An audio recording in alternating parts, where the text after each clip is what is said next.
আহারে, একটি পাখি গাছ থেকে মাটিতে পড়ে আছে। কাঠুরিয়া তখন সেই সারস পাখিটিকে কুলে তুলে নিল। তারপর পাখিটির মাথায় গায়ে হাত বুলিয়ে দিতে গিয়ে দেখ ডানায় একটি তীর বিঁধে আছে। এই তো দেখছি সারসটার ডানায় তীর বিঁধেছে, তাই পাখিটা এত কষ্ট পাচ্ছে। আমি তীরটা বের করে দিই। এই বলে ডানা থেকে সে তীরটা বের করে দিল। তারপর ক্ষত স্থানটা জল দিয়ে ধুইয়ে দিল। আস্তে আস্তে পাখিটির ডানার ব্যথা কমে গেল, আর সারসটি মহানন্দে ডানা মেলতে লাগলো। এরপর সারসটিকে হাতে তুলে কাঠুরিয়া পাখিটির মাথায় হাত বুলিয়ে দিল আর বলল, খুব সাবধানে উড়বে, বুঝলে? আচ্ছা, আসছি বন্ধু, বিদায়।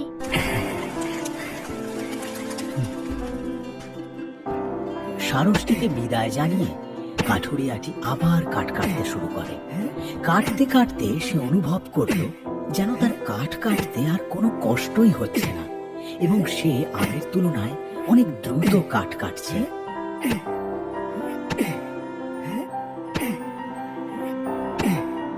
আমার কুড়ুলটা আগের থেকে বেশ হালকা লাগছে। কাঠ কাটতে তেমন ক্লান্তও বোধ করছি না। নিজেকে বেশ শক্তিশালী মনে হচ্ছে।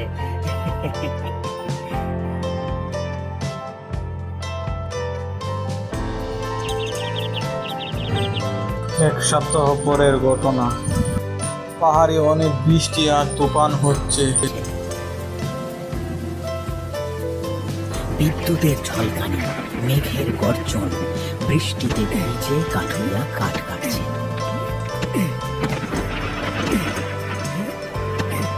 কাঠ কাটার পর সব কাঠ মাথায় করে নিয়ে পাহাড় থেকে নিচে নেমে কাঠুরিয়া যখন নিজের ঘরের দিকে তাকালো তখন অবাক হয়ে গেল। ঘরে এত আলো জ্বলছে কেন? আমার ঘরে আলো এলো কোথা থেকে? কিছুই তো বুঝতে পারছি না। গিয়ে দেখি তো ঘরে এত কিসের আলো। এই বলে কাঠুরিয়া মাথা থেকে কাঠের বোঝা নামিয়ে ঘরে যেতে গেল, অমনি ঘরের ভিতর থেকে ধবধবে ফর্সা অপরূপ সুন্দরী একটি মেয়ে বেরিয়ে এলো। মেয়েটিকে দেখে কাঠুরিয়া বেশ বিস্মিত হলো এবং কিছুক্ষণ তার দিকে তাকিয়ে রইল। তারপর বলল, কে তুমি? কোথা থেকে আমার ঘরে এসেছো? আর কেনই বা এসেছো? আমি তোমার বউ হতে চাই। আমি জানি তুমি খুব পরিশ্রমী ও দয়ালু মানুষ। তোমাকে আমার ভালো লেগে গেছে। আমি তো তোমার মতো একজন পুরুষ মানুষের সন্ধানেই ছিলাম, তাই তোমার বাড়ি এসেছি। বৃষ্টিতে পুরো ভিজে গেছে দেখছি। এখন ঘরে এসো, গরম জল করে রেখেছি। হাত মুখ ধুয়ে এসে শুকনো জামা কাপড় পরো। আমি তোমার জন্য খাবার রেখে রেখেছি, কিছু খেয়ে নাও। কাঠুরিয়া ঘরে ঢুকে দেখলো তার ঘর দোর সব পরিষ্কার, সব কিছু পরিপাটি করে সাজানো। এই সব দেখে কাঠুরিয়া যেন নিজের চোখে বিশ্বাস করতে পারছে না, যেন মনে হচ্ছে সবই তার স্বপ্ন। এরপর ওদের বিয়ে হয়ে গেল। একদিন কাঠুরিয়ার বউ কাঠুরিয়ার কাছে একটি আবদার করলো। বলছি, আমাকে একটা তাঁত ঘর বানিয়ে দেবে? আমি তাঁত বুনবো। হ্যাঁ, তুমি তাঁত বুনবে? পারো তাঁত বুনতে? হ্যাঁ, আমি তাঁত বুনতে জানি। ঠিক আছে, তুমি যখন বলছো আমি তোমায় তাঁত ঘর বানিয়ে দেবো। আবদার শুনে কাঠুরিয়া তার বউকে একটা তাঁত ঘর বানিয়ে দিল। বউ তো ভীষণ খুশি। আজ থেকে আমি তাঁত বোনা শুরু করব, কিন্তু তোমাকে একটা কথা দিতে হবে। কি কথা? আজ থেকে 7 দিন তুমি এই ঘরে ঢুকবে না, এমনকি ঘরের ভিতরে উঁকিও মারবে না। ঠিক আছে, তাকাবো না, কিন্তু কেন? সে তোমায় আমি কারণ বলতে পারবো না, কিন্তু তুমি আমায় কথা দাও। আচ্ছা ঠিক আছে, আমি তাঁত ঘরের দিকে একবারের জন্যও তাকাবো না। এই তোমায় আমি কথা দিলাম। কথাটা যেন মনে থাকে। এই বলে কাঠুরিয়ার বউ তাঁত ঘরে ঢুকে দরজা বন্ধ করে দিল। তারপর 7 দিন ধরে শুধুই ঘট ঘটাং শব্দ ওই তাঁত ঘর থেকে ভেসে আসতে লাগলো। কাঠুরিয়ার মনে অনেক কৌতূহল হলো। তার বউ 7 দিন ধরে কি বলছে। তার মন চাইছিল একবার জানালা দিয়ে ঘরের ভেতরে উঁকি মারতে, কিন্তু বউকে সে কথা দিয়েছে, তাই ইচ্ছা থাকলেও তাঁত ঘরের দিকে সে তাকালো না। 7 দিন পর তার বউ বাইরে এলো, হাতে তার সুন্দর একটি কাপড়। কই শুনছো? দেখো তো কাপড়টা কেমন হয়েছে। খুব সুন্দর হয়েছে, অপূর্ব। কিন্তু এই কদিনে তুমি তো দেখছি খুব রোগা আর দুর্বল হয়ে গেছো। কাঠুরিয়ার স্ত্রী কাঠুরিয়ার হাতে কাপড়টা দিয়ে বলল, ও কিছু না, শোনো, এই কাপড়টা তুমি বাজারে গিয়ে বিক্রি করো, কিন্তু তুমি নিজে থেকে এর কোনো দাম ধরবে না। লোকে যা দাম দেবে তুমি তাই নিও। ঠিক আছে।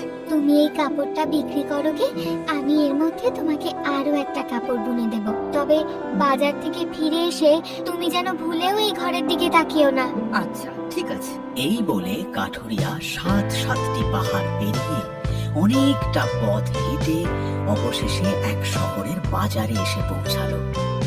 তার হাতে অপরূপ সুন্দর ও সূক্ষ্ম কারুকার্য করা কাপড়টা দেখে লোকেদের ভিড় জমতে লাগলো এবং মুহূর্তের মধ্যে অনেক লোকের ভিড় জমে গেল। সকলেই কাপড়টার দাম জানতে চাইল, কিন্তু কাঠুরিয়া তার বউয়ের কথা মতো কাউকে কাপড়ের দাম বলল না। তাই প্রত্যেকে যে যার মতো দাম বলতে শুরু করলো। এই কাপড়টা 5 মোহর দাম দেবো। আরে না না, এই কাপড়টা আমি 10 মোহর দেবো। এই কাপড়টার দাম 30 মোহরের কম হতেই পারে না, আমি 30 মোহর দেবো, আমাকে দাও। এই রকম যখন দাম নিয়ে কোলাহল চলছে, ঠিক তখনই ঘোড়ায় চড়ে এক সৈন্য এসে হাজির হলো। ওহে কাপড়ওয়ালা, তোমার এই কাপড়ের সুনাম রাজামশাইয়ের কাছে পৌঁছেছে। এর সঠিক দাম একমাত্র তিনিই দিতে পারবেন। চলো আমার সঙ্গে রাজপ্রাসাদে। এই বলে সৈন্য কাঠুরিয়াটিকে রাজপ্রাসাদে রাজার কাছে নিয়ে গেল। কাঠুরিয়ার হাতে কাপড় দেখে রাজামশাই বেশ খুশি হলেন।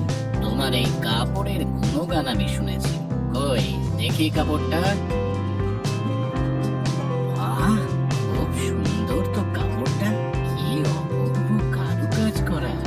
সারস পাখির পালক দিয়ে কাপড়টা বোনা হয়েছে। এমন কাপড় তো আর পাওয়াই যায় না, অতি দুর্লভ। তুমি যদি আবারও কখনো এই কাপড় পাও, সোজা আমার কাছে চলে আসবে। আর এই না, এতে 100 স্বর্ণমোহর আছে, তোমার কাপড়ের মূল্য।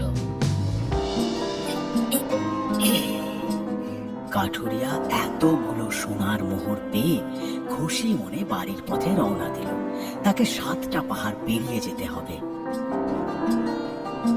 কাঠুরিয়া 7ম পাহাড়টি পেরোতেই আবার সেই তাঁত বোনার খটখটাং শব্দ শুনতে পেল।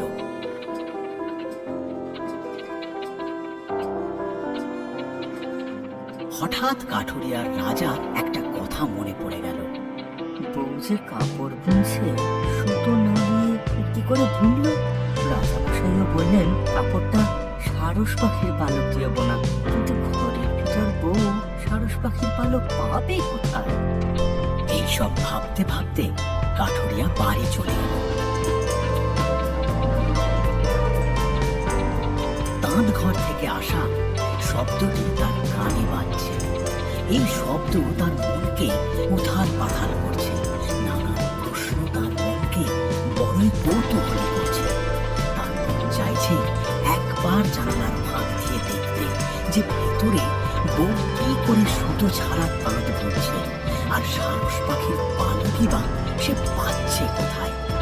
কি করবে না করবে কাঠুরিয়া কিছুই ভেবে পাচ্ছে না। নিজেকে কিছুতেই সামলাতে না পেরে জানালা দিয়ে ঘরের ভেতর উঁকি মেরে সে দেখলো তাঁতটার সামনে ধবধবে সাদা একটি সারস পাখি বসে আছে। পাখিটি তার লম্বা ঠোঁট দিয়ে নিজের গা থেকে পালক তুলছে আর সেই পালক দিয়ে কাপড় বুনছে।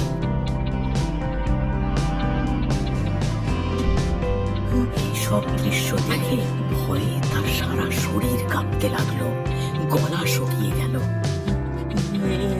আমি কি দেখলাম?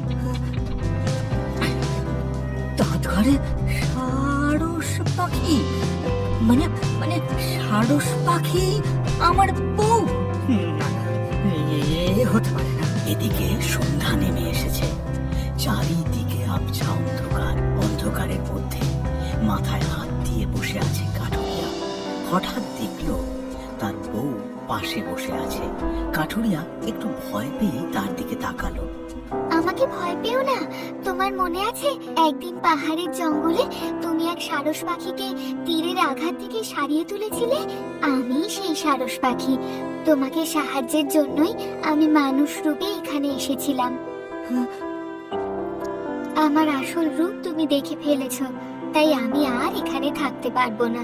তোমার সেদিনের সেবা শুশ্রূষাতে আমি মুগ্ধ হয়ে গিয়েছিলাম, তাই তোমার সাথে থাকতে এসেছিলাম। তুমি কাপড়টা যাতে বিক্রি করে কিছু অর্থ উপার্জন করতে পারো, তাই এই কাপড়টা বুনছিলাম। শেষ করতে পারলাম না। তোমাকে তো ঘরের ভিতরে তাকাতে বারণ করেছিলাম, কেন তাকালে তুমি?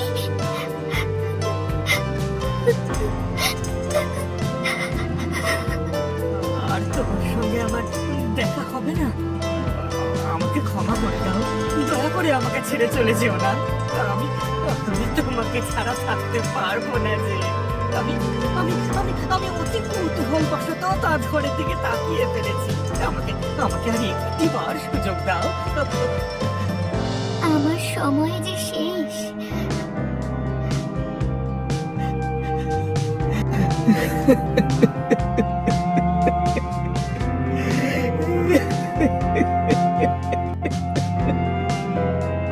এই বলে কাঠুরিয়ার বউটি আবার সারস পাখিতে পরিণত হয়ে গেল। তারপর মন খারাপের গলায় ডাকতে ডাকতে ডানা মেলে উড়ে গেল দূর আকাশে। বিদায়, চির বিদায়, বিদায়, চির বিদায়।